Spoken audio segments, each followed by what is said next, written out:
Hi guys, welcome or welcome back to my channel you all. So in today's video, I'm going to discuss about the mistakes which I did in my first rope, which lead me to a score of 425. And if you guys are also doing those mistakes, then you should not do those mistakes. Like I already did it. You doing those mistakes doesn't make any sense at all.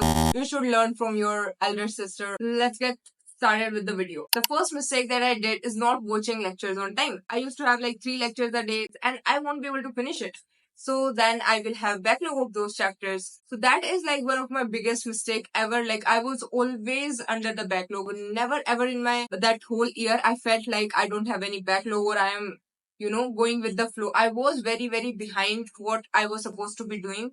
Like I did not even finish my syllabus on time just because of backlog. I was not able to give test and it was a whole mess. I wasn't able to revise because of the backlog, and that was like the biggest mistake ever, and that is the mistake which most of the people do. So I would highly suggest you guys to not skip your lectures, even if you are not that much in your mood, but try to push yourself to watch 3 lectures a day. That is like the bare minimum that you are supposed to be doing. Second mistake is not solving enough questions.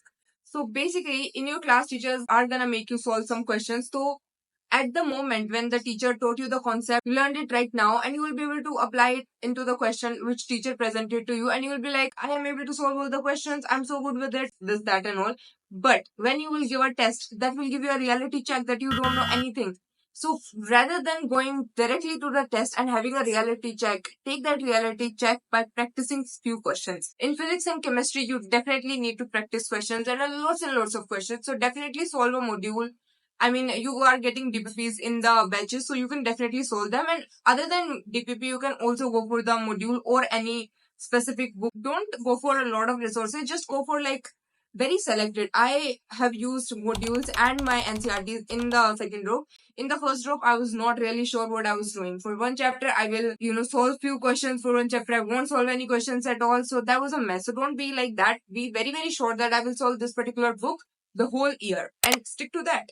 Third mistake is skipping test. So when you have a lot of backlog, you are not even prepared for the test, and you think that I can postpone this test. I will give it after 2 days, then it becomes week, and it just keep on going. So you won't be able to give tests at all. And if you are not giving tests, that's the biggest red flag ever, because tests are the only thing which will give you a reality check where you are standing right now in your preparation, how much you are doing, and what are the chances you will get selected this year. So if you are skipping test, that's the worst thing that you are doing right now. Try giving the test every time that test is happening. Don't postpone it. Even if you are in online setting and you think you can, give the test after 2 days, you'll be more prepared. मैं अच्छे से prepare कर सकता हूँ और ज़्यादा अच्छे से I will revise and all that. That's a lie that you are saying to yourself. You also know it.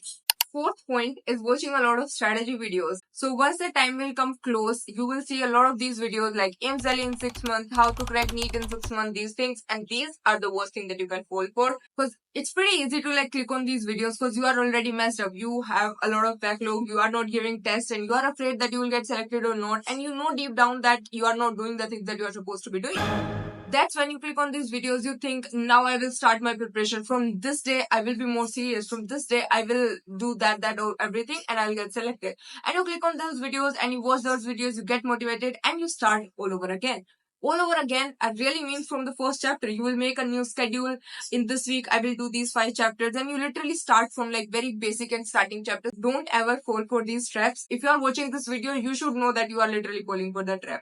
So avoid these videos. I would suggest avoid watching any strategy kind of a video. If you have any particular problem and you are in offline setting, then definitely discuss it with your teacher, because they have so much experience and they can understand your own situation, and you can explain it to them that you have that problem, and they will provide you a better solution.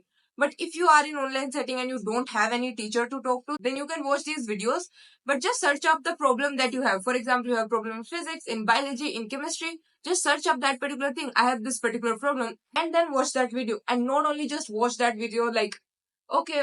No, not like that. You watch that video and you apply those things into your life and try to see as if those things are working out or not.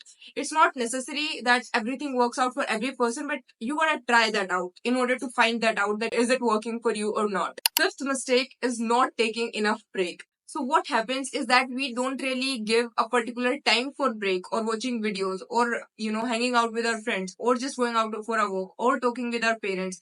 We don't, schedule this time in our timetable or in our schedule. And what happens is that Then we just take out these times randomly from a day. You'll get a little tired and you will start to watch YouTube. Now that you don't have any fixed time for watching YouTube, you will be on YouTube for a lot of time, and then you will regret it because that was not the time to be on YouTube, and that regret will be even worse, and then you will feel bad about yourself, and when you feel bad about yourself, there's nothing better that's gonna happen in your life. So what you should do instead is dedicate a particular time into your day just watching YouTube. Block that 1 hour time that I'm gonna watch YouTube in that time. So what happens is that you are not gonna regret watching YouTube, and that 1 hour feel a lot. Like you can watch a lot of videos in that particular 1 hour, and you won't even regret that, and you won't even feel bad about yourself. So your mood will not be affected, and you can have a better study session. Just like that, take a break once a month. I definitely used to take 2 breaks a month in my second row. That really works. Taking a break is definitely necessary. You should not burn out yourself. Take a break when it is needed. Sixth point is not revising regularly. Revision is very, very important. So NEET exam is all about memorization. You need to remember everything and store that into your head before the exam. So in order to remember for memorization, the best thing is just revise it over and over again. After a few days, you need to review those topics. You need to revise NCRT.